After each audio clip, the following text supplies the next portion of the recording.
Good morning, Jesus. Good morning, Pastor Bob, Sister Cynthia Librado.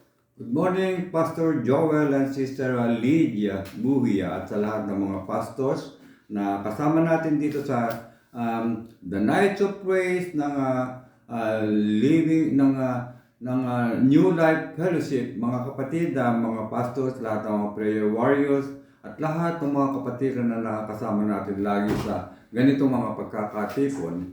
Bago tayo magsimula sa ating pagtanggap ng salita ng ating Panginoong Diyos, manalangin tayo ng maikli mga kapatid upang bigyan tayo ng katalinuhan ng ating Panginoong Diyos, knowledge and wisdom. Praise God, maraming salamat Panginoon na sa pagkakataon ito na minsan pa ay tinitipon mo kami, O God, hallelujah Lord Jesus, sa araw na ito, O God, hallelujah Lord Jesus, para madagdagan ang aming kaalaman at pananampalataya, makapaglakbay kami ng matuwid hanggang dyan sa iyong kaitaasan sa aming mga pamamalagi pansamantala dito sa gitna ng magulo at madilim na sanlibutan. Maraming salamat Panginoon. All glory belongs unto you. Guide each and every one of us, lalong-lalo na ako, God, hallelujah, na mag-aatid ng iyong katotohanan. For the glory of your name, Jesus Christ of Nazareth, our Lord, our God. Amen, amen, and amen. Praise God. Kung babasahin po natin ang ating banal na aklat, sa Matthew chapter 9, ang ating Panginoong si Kristo ay naglilibot. Naglilibot siya. Yung mga bayan at mga nayon na nagtuturo sa mga sinagoga, no? Pinangangaral ang ebanghelyo. Pero nagpapagaling siya ng mga sari-saring gamot. Pero nang makita niya ang karamihan, anong sabi sa Matthew 9:36-30 hanggang 38? But when he saw the multitude, he was moved with compassion on them, because they fainted and were scattered abroad, gaya ng sheep having no shepherd. And then sinabi niya sa kanyang mga disciples, the harvest truly is plenteous, but the laborers are few. Pray ye therefore the Lord of the harvest, that He will send forth laborers into His harvest. Ito po ang title ng ating lesson sa araw na ito, Lord of the Harvest. Praise God. Na nakita natin ng mga kapatid, nung makita ng ating Panginoon Kristo yung mga karamihan, nahabag siya, of course. Sapagkat pawa nangangahapit at nangangalat na gaya ng mga tupa na walang pastor. Alam na natin yan na kahit na literally yung mga tupa na walang pastor, pag saan lang yan nagpupunta, lalo na kung may darating na mga kaaway ng mga leon, mga wolves, ganyan. Nang magkagayo sinabi niya sa kanyang mga alagad, katotohanan ay ang aanihin ay marami. Datapwat kakaunti ang mga manggagawa. Idalangin nga niya sa Panginoon ang aanihin na magpadala siya ng mga manggagawa sa kanyang aanihin. Praise God.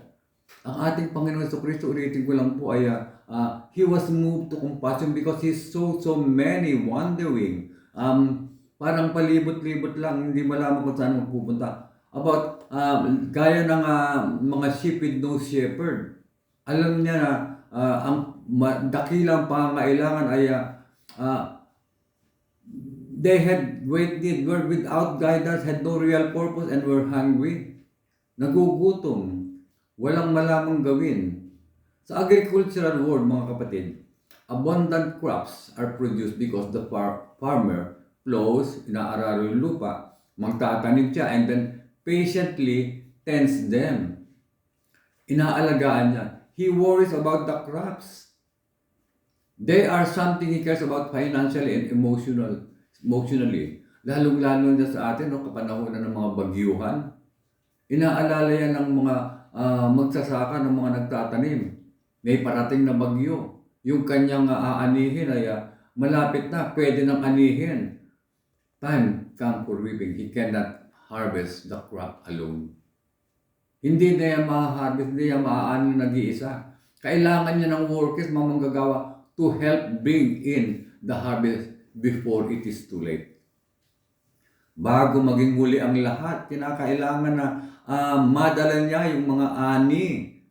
There is critical window of time for harvest. Kulang na kulang. Konting-konti lang ang panahon na natitira. Obviously, if God had chosen to do all the work Himself and manipulate this world and all of us in it, kaya niyang gawin yan. But, He could call up laborers without our praying. No? Pwede siya tumawag ng mga laborers na hindi na tayo kailangan manalangin o yung ating tulong. But, that has never been His plan. Hindi yan ang kanyang plano. Sinasabi niya sa atin na manalangin tayo into existence. He chose to work through His church. Mas nais ng ating Panginoong Jesucristo na pagpatuloy ang gawain sa pamamagitan ng kanyang iglesia and made Himself dependent on us to be His hands and feet and mouth upang tayo ang kanyang maging kamay, ang kanyang paa at ang kanyang mga labi. Sa partnership na ito, again, yung word na yan, partnership, He does His part through calling people to Him. Yan ang kanyang part, no? Sa ating partnership. Tumatawag siya ng mga tao, desiring to bring us back into intimate relationship. Yun pong napakahalaga ng ating kaugnayan sa Kanya. And He asked us to do our part as laborers in the field of the world. Hallelujah. Yes, maaring mamangha tayo. We may wonder how many of us really feel the depth of compassion the Lord felt as He saw the needs of the people. Alam ba natin yan? Kung gaano nalulungkot ang ating Panginoong Jesucristo na nakita niya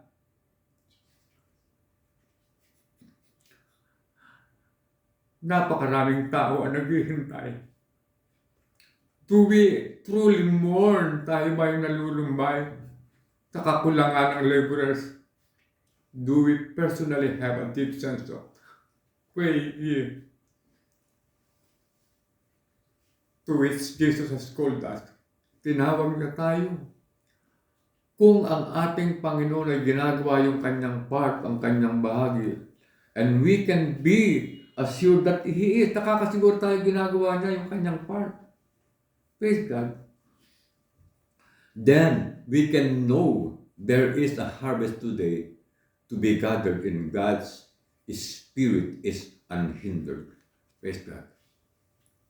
To be gathered in ang santong Espiritu ng ating Panginoon Jesus ay hindi nahahadlangan yan. He is relentlessly, walang tigil, walang kapagkapagod na working to touch people and redeem the broken and lost.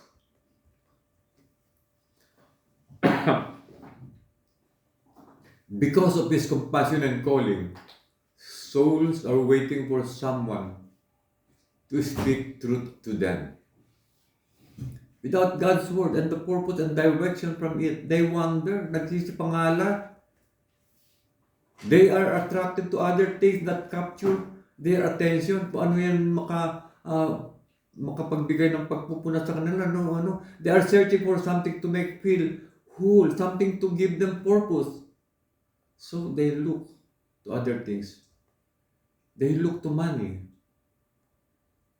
They look to chemical substances as substitute, all while trying to fill the gaping hole and the gnawing hunger, kagutom, malaking kakulangan. There may be several reasons, mga kapatid, no? We perhaps fail to pray as we should for the laborer. Una sa lahat, if we don't yet love our neighbors as ourselves, as written in Matthew 22:39, then it is difficult to have the compassion and burden needed to rise to this request to pray. Without our compassion and without these prayers, fields ready for harvesting will be left to perish. Mawawala lahat yan. Masisira ng mga bagyo, mga tutuyo, mga mamatay. Souls are hungry for something they don't yet know about. We'll never know. Hindi na nila malalaman yan kung walang mga mag-harvest. No? Without these prayers, they will not be gathered in. They will die in the field. Mga mamatay sila sa mukilid. Second, mga kapatid, perhaps we don't believe enough in the power of prayer to bring about the results of supplying more laborers. Do you believe that your prayers yields results? Has God ever healed you? Has He ever provided for in a time of great need? If He has done those things, and I believe many more, why would He not be thrilled and diligent to answer a specific prayer that He asked us to pray? Siya ang may sabi, no? Pray ye for the Lord of harvest. Kaya yung specific prayer niya na pinapanalangin natin na sa Kanya rin nagmula, no? Matutuwa siya ng gusto at magiging diligent siya sa pagsagot sa ating mga panalangin. Jesus is the Lord of the harvest. Amen. Sabi sa Luke 10, verse 2, therefore said He unto them, the harvest truly is great, but the laborers are few. Pray ye therefore the Lord of the harvest, that He would send forth laborers into His harvest. At sinabi niya sa kanila, sabi ng ating Panginoon, sa katotohanan ay marami ang aanihin. Datapwat kakunti ang mga manggagawa, kaya't idalangin ninyo sa Panginoon ang aanihin na magpadala siya ng mga manggagawa sa kanyang aanihin, sa kanyang harvest. Amen. He is planting the crop. Kaya ang nagtatanim. He is caring for it and patiently watching over it as it develops and matures toward harvest time. Now, He wants us to be the reapers in the harvest field. Hallelujah. I believe, my dear beloved brethren, that He makes divine appointments with those hungry souls crossing our paths every day. Nakakasalubong natin yung mga kaluluwang nagugutom. Do we recognize those appointments? Do we respond with compassion, speaking to them of God's love? Paalam natin sa kanila na sila iniibig ng ating Panginoon Diyos. Every believer is a laborer because we are God's children. Tayo ay tinawag, tayo ay mga adopted children ng ating Panginoon Diyos. We have been redeemed for a life of service. And our work is waiting for us in the field. We have repented of our sins. We have received the baptism, water baptism in the name of Jesus, and for the remission of our sins, and received the gift of the Holy Spirit. Tayo ay mga anak na ng Diyos. Amen. And we have been redeemed for a life of service. Buong buhay natin ito. And our work is waiting for us in the field. Ang isang tanong, mga kapatid, how attuned are we to the work and the calling? Ito ba'y minamahalaga natin? Ito ba'y nalalaman natin? Binibigyan ba natin ng pansin? Jesus knew that as His disciples prayed for laborers, they would indeed become the very laborers they were crying out for. Kahit sa ating mga pananalangin na magpadala ng laborers, tayo na rin mismo ang gagawing kasagutan. If we spend time praying for laborers, then we ourselves become better laborers. We often become the answer to our own prayers. Because of souls, let us begin to pray more fervently for laborers to help in the abundant harvest. Let us ask the Lord to help us feel the compassion and burden for us for this special work in the kingdom. Pray that those whom God is calling will hear His call and not be distracted or pulled away by the call of the world. Hallelujah. Pray that the laborer will reach that souls at exactly the right time to harvest. Let us also pray for the pastors, men and women around the world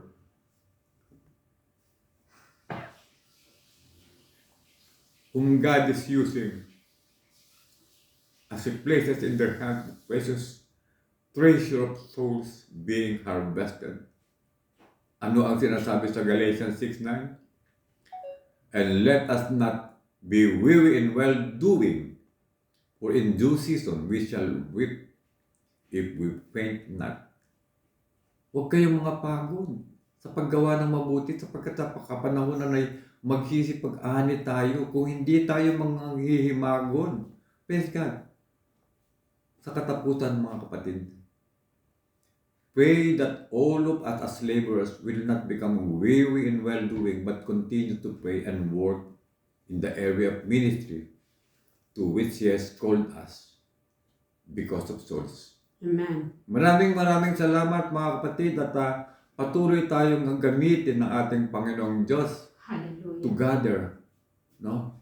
The harvest, anihin ang lahat ng nakahanda na ng mga nauupaw ng mga kaluluwa Praise God. para sa ating Panginoon sa Kristo. I would like to request Pastor to pray for a short prayer sa closing. Oh, hallelujah, Lord God. Tunay ka at akila, Panginoon. You are the Lord of the harvest, Panginoon. Salamat, O Lord God, sa iyong mga salita, O Lord God. Hallelujah, O Lord God, sa umagang ito. Hallelujah, Lord. Ikaw ang patuloy kumilos, Panginoon. Na ito ay maunawaan naming lahat, Panginoon. Na ito ay dakilang Diyos, may apply ng bawat isa, Panginoon. At gawin mo, Panginoon, ang bawat isa na bilang, hallelujah, taga-harvest ng mga kaluluwa sa pagdala sa iyong iglesia, sa iyong trono, With the Panginoon. glory of your Hallelujah. name. At maraming mabaptize at tumanggap sa iyo in the mighty name of Jesus Christ. Thank you, Lord God. Glorified sa Amen, iyo amen, na ginagamit mo amen, ang aking asawa in amen. Jesus' name. Amen. Amen.